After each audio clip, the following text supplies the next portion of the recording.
Well, good afternoon, you all. I thank you all so much for joining us today. We wanted to make an announcement about an arrest made by our public integrity unit just a little while ago, just a few minutes ago, in fact, of an active duty Bexar County deputy by the name of Andrew Garcia. He's 23 years of age for 2 counts of official oppression, assault, bodily injury, and harassment. Now, what makes this case unique, aside from other cases you may have heard about, not just within this agency, but in the country, is that these acts of official oppression, he is not accused of committing these on any arrestees or inmates in the jail, but on our own employees, namely 2 cadets that he was tasked with, that Garcia was tasked with training, and I will lay out the circumstances of this arrest. So in early January, we became aware of at least 1 cadet that had made an outcry that they had been, in the weeks prior, while being trained by Garcia, that they had made claims that they had been either tased or threatened with a taser during their time spent in close proximity to this deputy who had been a member of the CERT team up until this point.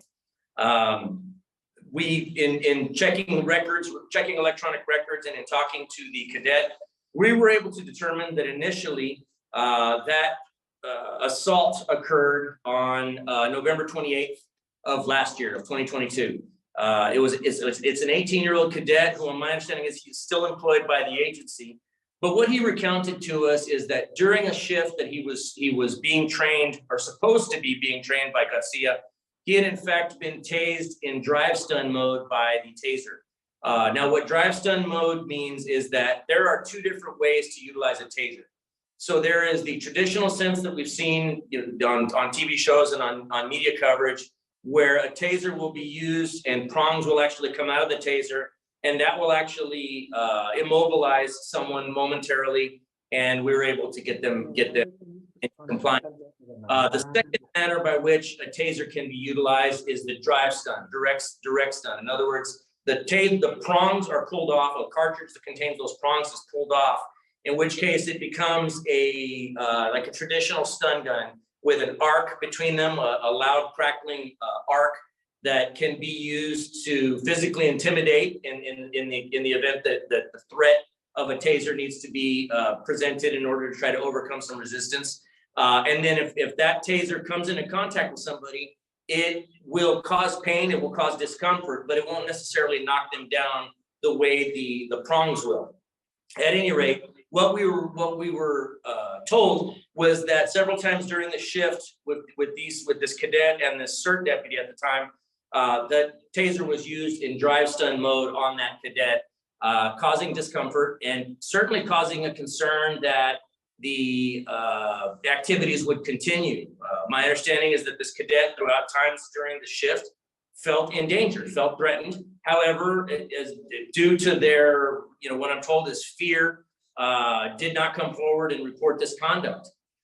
We then found out during the course of the investigation, we found out of at least 1 other cadet. This one happened on December 26th, a 30-year-old cadet that was not tased. However, several times during the shift, he reports that, again, in being in close proximity to Garcia, supposed to have been trained, several times during the shift, the deputy would either threaten to deploy the taser on him, would make comments to him that he was going to deploy the taser on him, or would activate the red light on the taser that is used as an aiming function.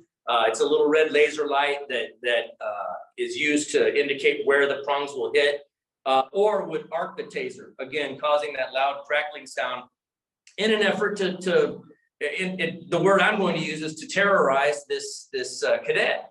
Thankfully, this cadet was not tased on this second time. However, I can't even imagine you're placed in a situation where you're entrusted to a senior deputy, a senior member that's supposed to be training you in the proper way to do your job. However, as opposed to worrying about learning how to do your job, instead you're being preyed upon, and now you're worried about the issue at hand, namely the inmates that we have within the facility, but you've also got to watch your back against somebody that's supposed to be training you at that point.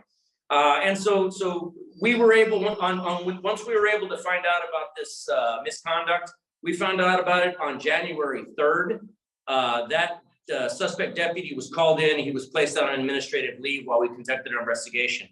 During the course of the past several weeks, we cross-referenced the claims of cadets that were being made with worksheets that show at what point those two work together. In other words, sometimes these cadets were not able to tell us we worked on this date. They can just say, well, it was on the date that I was assigned to work with him. So we would have to look up a work schedule, show when those two were housed together, and then check that deputy's taser records, because the tasers, whenever they're deployed, it leaves an electronic signature that can be tracked. So in other words, we can go in and we can query at what points were the trigger pulled on that taser. And so we were able to cross-reference that on this date, for example, this cadet claims that there were 5 taser deployments, and they worked together on that date, and we were able to find 5 trigger pulls on the taser. So over the past couple of weeks, we've been building this case.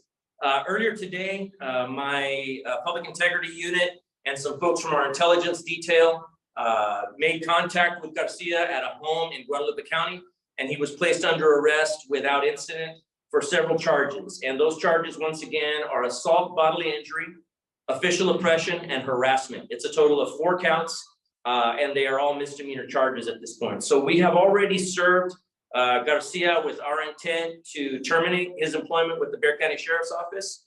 And this case is ongoing. At this point, it is quite possible that there are other cadets that may have suffered this same sort of harassment, terror at the hands of this deputy.